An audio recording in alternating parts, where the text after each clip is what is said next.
All right. We are so grateful for you. Thank you so much, and welcome to the Sunday Huddle. We are so glad. With me always, I have Bryan and Nathan. We're sponsored by Sports World and Brotherwood Coffee. Link is in the bio. Help support us and support Brotherwood in the great work that they do. Fellas, how are we doing? Groovy. What a festive sweater, and it's a little taut. I think that's what they call that, a medium. It's a blend between a small and a medium. I eat a lot more. I'm doing a bulk, as they call it. Is it a bulk phase for you? For the record, this is kind of like a tuxedo in a certain way. So yeah, I'm just dressing fancy for you. Is that how you like your Jesus, with a tuxedo T-shirt? Absolutely. Listen to never mind. No, that was the great philosopher Ricky Bobby. He just quoted right then, right? Yeah. You were the one who quoted him. I just love knowing that Bryan had to browse through his entire closet of Christmas clothes and sweaters to pick which one to wear. Yeah, the one that was not inappropriate. I disagree. I think it was your wife's closet, because she's like 105 pounds, and that's about what size that is. Yeah. No, you look great. You look great. Thank you. I'm really grateful for that. But as we get closer to Christmas, I am curious, what was your favorite Christmas present while growing up? Oh, come on, Nathan. Oh, man. Jeff's was Pong. I know that much. Jeff's was Pong. Maybe Stretch Armstrong. I got a basketball goal one year that we had like a concrete slab in our backyard that an old shed was on, and grandparents got me a basketball goal. We put it up out there. How about that? So I never got good at basketball, but I had it. Nah, you played basketball in high school and so forth, didn't you? Nah. No, I thought you played in high school. Okay. Now, what about you? Yeah, probably guitar as a young man. Started playing guitar a little bit. flex. Yeah, how about that? Yeah. And you? Nice. It was either in second grade when I got the OG Nintendo, or probably fourth grade when I got the Game Boy Color with my Pokemon Red and Blue. How about that? Oh, yeah. How about that? I still play it. I thought it might have been the fifth grade when you got that sweater. So that's the size that you were in the fifth grade when you got it. So Thank you. Yeah, that's 3 jokes at the size of the sweater, if you are, for those who are counting at home. But my eyes are up here, so just keep remembering that. Yeah. Hey, this episode, we are going to talk about gratitude, things that we are grateful for. And indeed, the Bible actually has something. Man, it's amazing. All scripture is God-breathed, useful for teaching, rebuking, correcting, and training in righteousness. All these things we talk about, the Bible gives us information on these things, and specifically even gratitude, right, Nathan? Yeah, absolutely. I mean, for me, it helps me just to think, when we think about gratitude, it's just that all things, recognizing kind of the base level of all things come from God. That's right. All good things come from God. Usually, like every time around the end of the year, I start to feel sentimental every year, and I'm like, I want to like type out on the notes on my phone all the things that I'm thankful for, the things that I need to be grateful for, and then I try and be intentional with. I'm gonna look at each one of those things and now trace it back base, because like God has provided this. Like, look and see, like, man, there's no other explanation. So as we talk about that, yeah, gratitude, I mean, all of it, it's because everything comes from God. Yeah, we think of it in a cheesy way. Sometimes it's awesome presented on social media. You know, you have this lady with this oversized cup of coffee and her journal, her gratitude journal, right? Oh, and yeah. the coffee's cup's got to be huge. And then you're writing in this journal, and then she's able to take a picture of herself in a contemplative mood, looking down at this journal, right? Oh, that's yeah, what gratitude is. Absolutely. In the wild. That's typically what it looks like. Got to make sure that you can read the lettering on That's right, yeah. per my previous email cup. That's right. Yeah.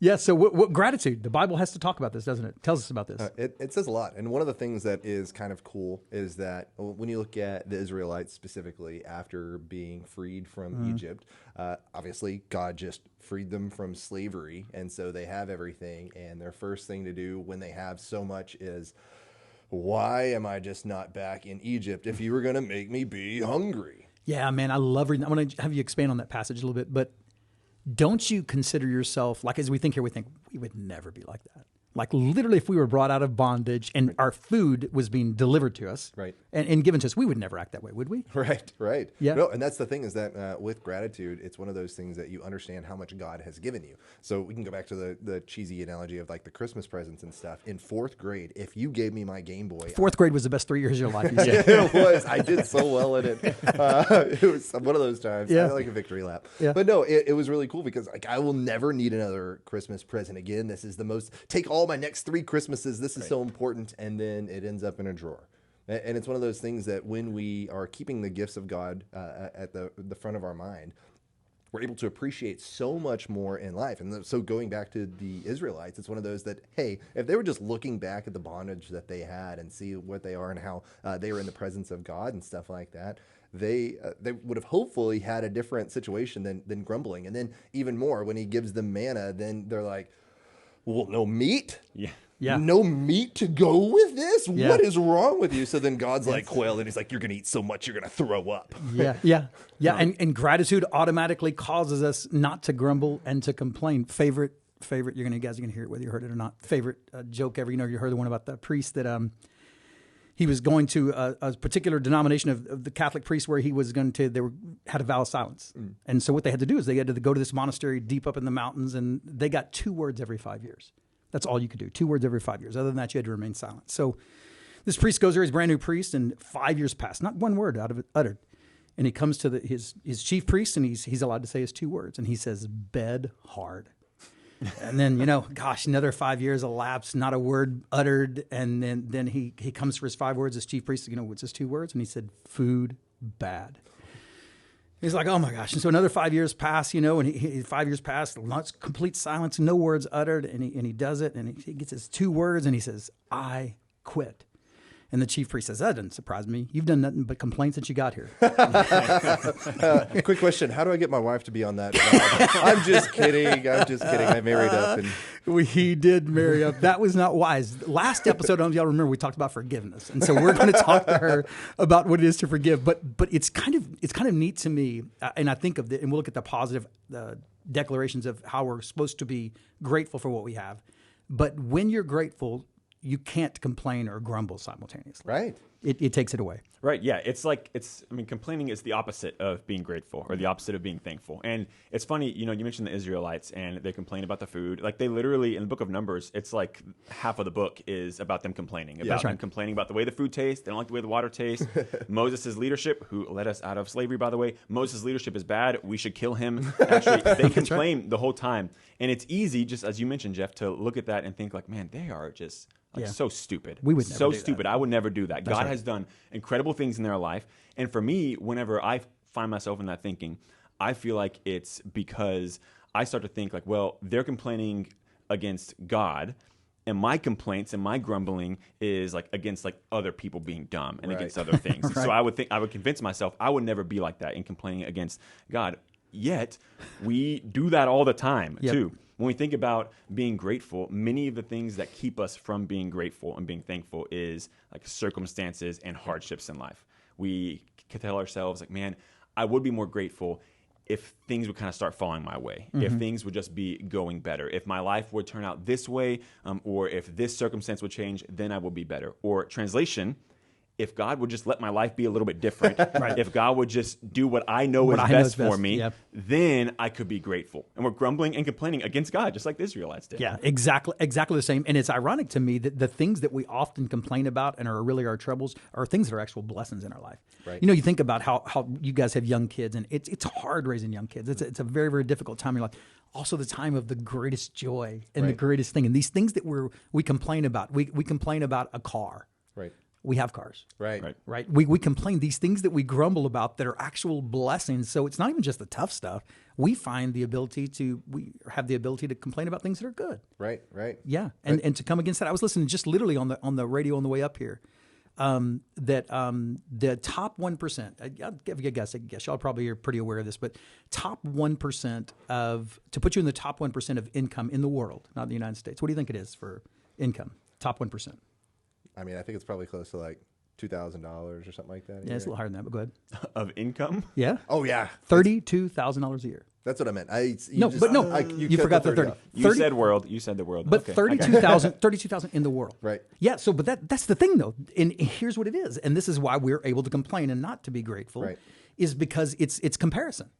Well, you're right. Well, the whole world. Well, yeah, but yes, we're talking about the top 1% of the world. We've all been blessed beyond $32,000 a year. Right. What an amazing thing that is. Don't we have a lot to be grateful for? But not only we're not grateful for the things that are good in our life, but when things bad happen to us, we tend to lose that sometimes. Right. And we obviously can't miss this plug opportunity to say, go on a mission trip, go and see different countries, because it definitely is just such a great eye-opening experience about the gratitude that we should have. Yeah. Because that's one of the things when you talk about the poverty and stuff that exists around, when you're able to see and here's the thing too, at least the experiences that I've gone on, they are just, I look at them and I'm like, how do you have so much joy? I want some of that. That's right. And it's crazy while I'm taking a shower where you have to, there's live wires to keep the water warm-ish. And it's one of those, like, I don't know. And then they're just having, it's so crazy how that happens. So we got to make sure that we understand how much that we're blessed. And I stalled a little bit, but now I can't remember what your question was to circle back to it. I don't either, but I'll just completely go a different direction. Go. So you say that, and really, that's kind of one of the ways that I think of if we find ourselves in a place where we're struggling to be grateful, where we're in a season of complaining or grumbling, or a prolonged season of complaining and grumbling, we're struggling to be grateful. One of the ways is by taking your eyes off yourself. Most of our complaining is me-centered, right? Self-centered. Wow. So you take your eyes off ourselves, you put others first. Then you also just realize it's only hurtful for you. Complaining, there's like countless studies basically that say that complaining is a negative thing for you. Right. That's right. That if you're not being thankful or grateful, then it literally like shrinks and rewires your brain. Yeah. And you begin to like think and your brain is different from that. So we realize that it hurts us. We then put others first, just as Bryan mentioned us, and we want to see God as a gift. We want to see life as a gift from God. Totally. Yeah, isn't it? And you're correct, though, and what three great points there, but also to think of the mission trip rewires us because it lets us know how much we do have, which we should be so indeed grateful for. And then also, again, simultaneously, to see this joy that we see. I was in Zimbabwe, Harare, and same thing. These young people that would make these sandals out of tires. Mm-hmm. Literally the bottom of it, they'd cut a tire out and they'd make shoes for themselves, and just grateful and overjoyed to have them. We were speaking to probably 11,000, 12,000 people in a soccer stadium in Zimbabwe, Harare, and we're getting ready to share the gospel. And as you're getting ready there, a guy who's on the platform next to me begins to talk to me about, that probably about 1/3 of this population, this was a number of years ago, would be, if we came back in 5 years, they'd be dead from the AIDS virus. Wow. And so he tells me that as I'm about to go up there. So let me tell you what my sermon wasn't. Yeah. Hey man, you guys need to come to know Jesus. You can be healthy, wealthy, and prosperous. Right. That's what you guys need to do, because that's going to get your life rewired, and you're going to be able to do that. And you're going to find more things to be grateful for, guys, because you're going to have more things. No. What it gets to is, hey, listen, let me tell you that what you need to do is you need to know Christ in a relationship. That's the thing to be grateful for. Right. And that's the gift that we should all be grateful for, that God saved us in the midst of our sin. Right. Yeah. And to know him and to love him, it will cause us to be grateful. Absolutely, man. I have just perfect kind of example with that too. I had a guy in college that that he'd accepted Christ while we were in college. He was an international student from South Korea, and he accepted Christ in college. And I was walking through a book with him, like a new believer book. And he had this season where his cousin, which was like basically the only person he knew in America, coming to school. I mean, he met other people, but the only person he knew coming passed away unexpectedly, had died. And then in dealing with that, his grades started to slip. And then his scholarship was pulled. So he lost his scholarship because his grades dipped below. And he's coming and he's sharing this stuff with me, and he says, but I have great news. He said, my church, and he had like there was like a Korean congregation that he went to there in Arlington.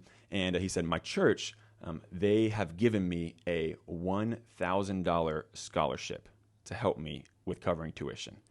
So he said that, and my first thought is, yeah, what's going to happen That's here? not enough. Yeah. That's nowhere near enough, right, for college. And I'm like thinking like, oh my gosh, this is like, man, this is like, what a tough situation. Like he's gonna have to like move back or something. He's gonna have to like leave, go back to South Korea. And he says, hey, is it okay if we pray for a little bit? I said, of course it is, right? So he said, I'll start. I was like, okay, cool. And for like 15 minutes, we're sitting in the cafeteria at school. For like 15 minutes, he prays. And the only thing he prays for is how thankful he is that God gave him a church that would give him $1,000. Wow. And the whole time I'm like, we gotta figure something out, dude. We gotta pray about like what is gonna happen. Like pray, like, and he prayed a prayer of thanksgiving, 15 minutes straight. Yeah. Instead of a prayer petition asking for, it's a prayer of thanksgiving. Didn't mention it one time. Yeah. Just And how grateful for the 1,000. we joke a lot here. How convicting was that to you? So incredibly convicting. Convicting. It shows you my heart. Look, that's because that's not what I would do. I'd be trying to figure this thing out. How am I going to do this? How am I going to be grateful for $1,000 scholarship? That's not going to be. Yep. That's not even touch the end of it. Yeah. No, I'm just floored. That's such an amazing testimony, and people are able to exactly. Like, it's almost inspiring and also convicting at the same time when you see someone who kind of like the parable again, sold everything he owned for the treasure in the field. And that's the thing, is that when you understand that no, this temporary thing that we call life pales in comparison to eternity with the Creator of the heavens and the earth. Like, that's when you can find your gratitude. That's when you can dive deep, because you're like, this is only a season. So let me reframe that story for you. It's a wonderful story in the Bible, and we did an evangelistic trip to India one time, and literally it'd be 5,000, 6,000 people in a field. We just built this little temporary stage, and they came out, and we shared the gospel there, and literally thousands began to yield their life to Christ, and it was an amazing thing. I didn't plan on telling this story.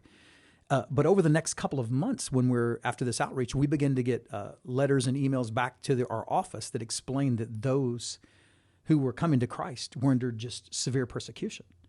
Because in India, often they'll take along Jesus as one God, but when you take him as your only God, then their families were being torn apart, people were being physically hurt, and I know better than this biblically, but practically, I was thinking to myself, just internally, man, is it a good idea that we went there? Right.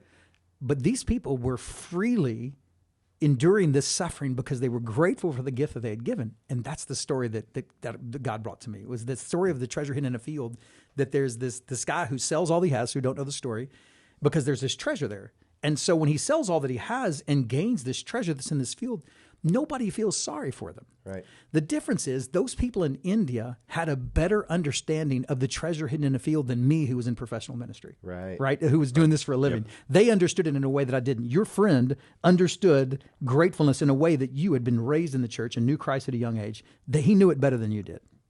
Far greater. Yeah.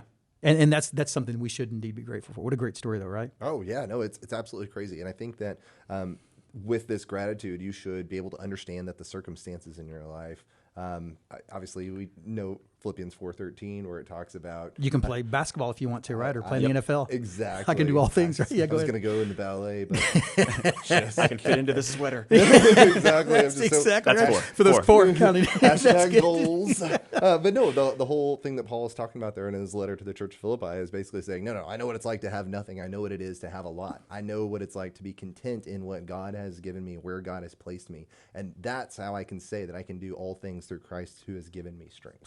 Such a great verse. If y'all remember last episode, we talked a little bit about forgiveness, and Nathan, you brought up that forgiveness is supposed to be given in all instances. There was nothing that was bracketed out or parentheses that said you can't do this. 1 Thessalonians 5:18 says, "Give thanks in all circumstances." And that word in the Greek where it says all, what they translated all, what it actually means is all. Nice. All right, so all circumstances. That was deep there. It was deep there, yeah. For this is the will of God. Wow, this is the will of God in Christ Jesus. For God's will for us is that in all circumstances. Now, what I want to do is I want to, again, bracket out something. Well, not this. Well, not this. Not this, but that's not what God says. Well, I think it's typical of you to leave off the two verses prior to that, which says, "Rejoice always." I love eisegesis. Pray under all circumstances. Pray continuously. Yeah. And then you're able to give thanks in all circumstances. And so it's one of those that when you have this mindset that I'm going to rejoice regardless of the situation, when I'm constantly in prayer, that's how you're able to be like tapped into the vine of God. Yeah. And that's where you're able to have this power to be able to rejoice in all circumstances and give thanks no matter what happens. Yeah. James 1:4, I hate it, but it's like rejoice in trials of various kinds. Yeah. I don't know. Sometimes I really don't want to feel joy in that. And doesn't it say when you face? Yes, when you face. No, there's not an optional. When you face. And then but in there you produce the steadfastness and endurance and perseverance that you're able to have that will help you grow in your faith. And specifically, I mean, again, the cry of our heart should be to know him and make him known. Wow. And when we live a life of gratitude, we're able to point to him, and regardless of the circumstances, we're giving thanks because we know that in this temporary thing we call life, we get eternity with the creator of the heavens and the earth. Like, how can you not be grateful at that? Again, a price that we could have never paid. And that's what's so exciting about it. That's why the good news is so good. Amen. Right, and it's the groundwork. It's laying the groundwork of you mentioned the previous verses that Jeff left out. Laying, I like to do that. It's laying the groundwork, right? Of this is how you're able to be grateful. Is laying the groundwork. So my friend in college, the way he was able to be grateful was not because in that moment he decided, no, I need to be grateful in this. I mean, maybe that crossed his mind, but it was because the weeks leading up to that, after he had accepted Christ, he was all in, was diving into, he was spending time in prayer. He was studying the Word of God. He was deeply plugged in to his church, and he laid the groundwork so that when those times came, he could respond with thankfulness. Yeah, and again, this is not someone who had years of studying the Bible and to know the Bible, but simply I love people when they, especially in later in life, when they come to the knowledge of Christ, they believe God's word for what it says. Mm-hmm. So when it says we should be grateful, then indeed we should be grateful. I was also brought to the story, Luke 17, we often know this story, and this is a wonderful story. We have the 10 lepers that are healed by God, and it says only one comes back to give thanks. And then verse 17 says, then Jesus answered, "We're not 10 cleansed. Were there not? Why are there 9? Where was no one found to return and give praise to God except this foreigner?" And he said to him, "Rise up and go your way. Your faith has made you well." Right. This is a brilliant conversation that literally, in giving gratitude for what we have, God gives us what we really need. Right. I think that this text suggests that this man got saved. Right. I suggest that he got, hey, your faith has made you well. Your faith has made you whole. I suggest that that's what took place in this because he had this attitude of being grateful. Right. For what he'd been given. And it was specifically not just a foreigner, it was a Samaritan. That's so right. It's even crazier than it's like, there's no way that should be the guy who's doing it. And so again, it's just one of those things where God's able to say, oh, and he's the one who came back to say, thank you. Oh my gosh, you've cleansed me. Yeah. And so it's great that I think that I haven't necessarily heard that before the way that you presented it, but I could definitely see where that would lead to that. Right, and with that story, it's like one of the beautiful things about it is you would assume like the guy that's coming back, the Samaritan leper, right. Even though he was healed, he's going to come back and say, what the heck? Like, thank you, finally. Right. Like, if anyone had a reason to complain, you would say, I've lived my life with this horrible disease, and I've had to deal with all of the racial stigma and all the stuff that comes with being a Samaritan.